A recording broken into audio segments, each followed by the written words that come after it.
السلام عليكم ورحمة الله وبركاته. حمدا لمن خلق الإنسان وعلمه البيان، والصلاة والسلام على رسول الله وعلى آله حزب الله وأصحابه جند الله، وبعد. وقد قال الله تعالى في القرآن العظيم والفرقان المجيد: أعوذ بالله من الشيطان الرجيم، بسم الله الرحمن الرحيم، إن الدين عند الله الإسلام. சங்கைக்குரிய உலமாக்களே, மரியாதைக்குரிய பெரியோர்களே, இஹ்வான்களே, அன்பு சகோதரர்களே, எல்லாம் வல்ல அல்லாஹுவின் பேரருளும் நபிகள் நாயகம் ஸல்லல்லாஹு அலைஹி வஸல்லம் அவர்களது நல்லாசியும் நம் அத்தனை பேர் மீதும் நிலவுமாக. அல்லாஹும் அவனது ரசூலும் எந்தெந்த கர்மங்களை எடுத்து நடக்க வேண்டும் என்று எங்களுக்கு கட்டளையிட்டுள்ளார்களோ அவை அனைத்தையும் எடுத்து நடக்கவும், எவைகளை தவிர்த்து நடக்க வேண்டும் என்று உத்தரவு பிறப்பித்துள்ளார்களோ அவை அனைத்தையும் தவிர்த்து நடக்கவும் ஆரம்பமாக எனக்கும் உங்களுக்கும் நான் வசியத்து செய்து கொள்கிறேன். அல்லாஹ் தௌஃபீக் செய்வானாக. ஆமீன். சங்கைக்குரியவர்களே, சங்கையும் மகத்துவம் மிக்க புனித ரமலானினுடைய இறுதி பத்தில் நாம் இருக்கிறோம். இந்த இறுதி பத்தை பொறுத்தவரை வல்லலம் கண்மணியாம் முஹம்மதுன் முஸ்தபா ஸல்லல்லாஹு அலைஹி வஸல்லம் அவர்கள் மஸ்ஜிதிலே இஅ்திகாஃப் இருக்கக்கூடியவர்களாக இருந்தார்கள். தங்களது அருமை துணைவிகளாம் மனைவிமார்களை இந்த இரவிகளிலே நின்று தொழுமாறு ஏவி இருந்தார்கள். சிறப்பும் மகத்துவமிக்க லைலத்துல் கத்ர் என்ற அந்த ஓர் இரவு இந்த பிந்திய பத்தில்தான் இருக்கிறது என்றும் அவர்கள் குறிப்பிட்டார்கள். லைலத்துல் கத்ரினுடைய சிறப்பு, அதனுடைய மகத்துவம் என்ன என்பதை, அது தொடர்பான செய்திகளை அன்றைய தினம் பேசக்கூடிய அறிஞர்கள் பேசுவார்கள். ஏற்கனவே அந்த தகவல்கள் பல உலமாக்களாலும் இங்கே சொல்லப்பட்டிருக்கும். நான் இன்று இந்த மஸ்ஜிதிலே உரை நிகழ்த்துவதற்காக ஒரு தலைப்பு எனக்கு வழங்கப்பட்டிருக்கிறது. சஹாபியத்து பெண்கள்.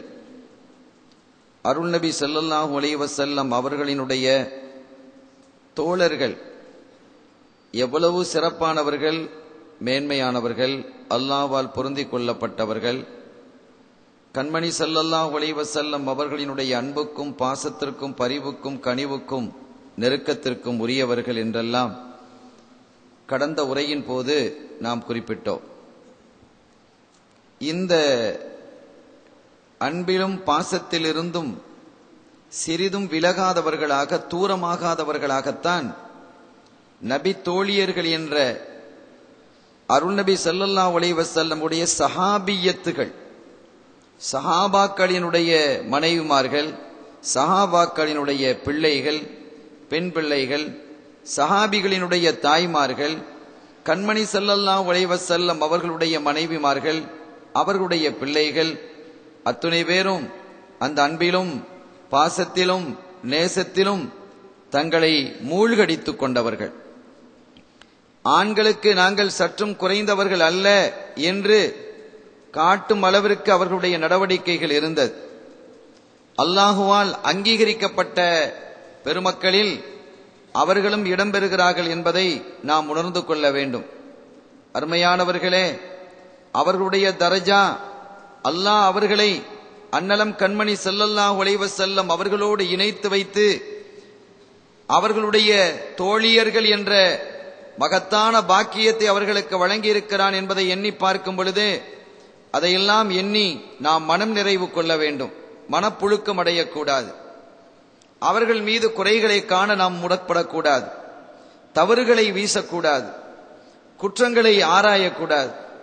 அவர்களெல்லாம் அல்லாஹ்வால் பொருந்திக் கொள்ளப்பட்டவர்கள் என்ற உணர்வோடு அவர்களினுடைய மகத்துவத்தையும் மாண்பையும் எடுத்து பேசுவது இபாதத்தாக அமையும் என்ற கருத்தின் அடிப்படையிலே சில தகவல்களை நான் இங்கே சொல்லுகிறேன். எல்லாம் வல்ல ரப்புல் ஆலமீன் அல்லாஹ் ஜல்ல ஷானஹு வ தஆலா ஒரு வசனத்தை இறக்கினான். யார் அல்லாஹ்விற்காக அழகிய கடன் கொடுக்கிறார்களோ அவர்களுக்கு அல்லாஹ் அதை பன்மடங்காக ஆக்கி தருகிறான். அல்லாஹ்விற்கு யுக்ரிதுல்லாஹ கர்லன் ஹசனா, யார் அல்லாஹ்விற்காக அழகிய கடன் தருகிறார்களோ அவர்களுக்கு அல்லாஹ் அதனை பன்மடங்காக்கி தருகிறான் என்று அவனுடைய அருள்மறையிலே ஒரு வசனத்தை இறக்கினான்.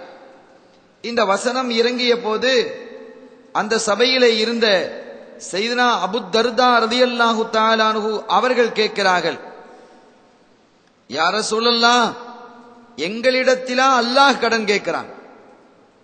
எங்களிடத்தில் அல்லாஹ் கடன் கேட்கிறானா? அல்லாஹ் கனியாக இருக்கிறான். ஓஹுல் கனி, அவன் நிறைவானவனாக இருக்கிறான், செல்வந்தனாக இருக்கிறான். அவன் யாரிடத்திலும் தேவையற்றவன், எல்லோரும் அவனிடத்தில் தேவையாகுவார்கள். அப்படி இருக்கும் பொழுது அல்லாஹ் எங்களிடத்தில் கடன் கேட்கிறான் என்றால் எப்படி என்று கேட்கிறார்கள். நபிகள் ஸல்லல்லாஹு அலைஹி வஸல்லம் அவர்கள் சொன்னார்கள், அப்படி அவனுக்கு நீங்கள் கடன் வழங்குவதன் மூலமாக அல்லாஹ் உங்களை சொர்க்கத்தில் நுழைப்பதற்கு கேட்கிறான். சொர்க்கத்தில் நுழைப்பதற்கு கேட்கிறான் என்று சொன்னதும் அவர்கள் அதிசயப்பட்டு சொன்னார்கள், அப்படியானால் நான் கடன் கொடுப்பதற்கு தயாராக இருக்கிறேன் என்று சையதுனா அபூ தர்தா ரலியல்லாஹு தஆலா அன்ஹு அவர்கள் அங்கே தன்னுடைய தோட்டங்களில் 2 தோட்டம், அபூ தர்தா ரலியல்லாஹு தஆலா அன்ஹு அவர்களுக்கு 2 தோட்டங்கள் இருந்தது.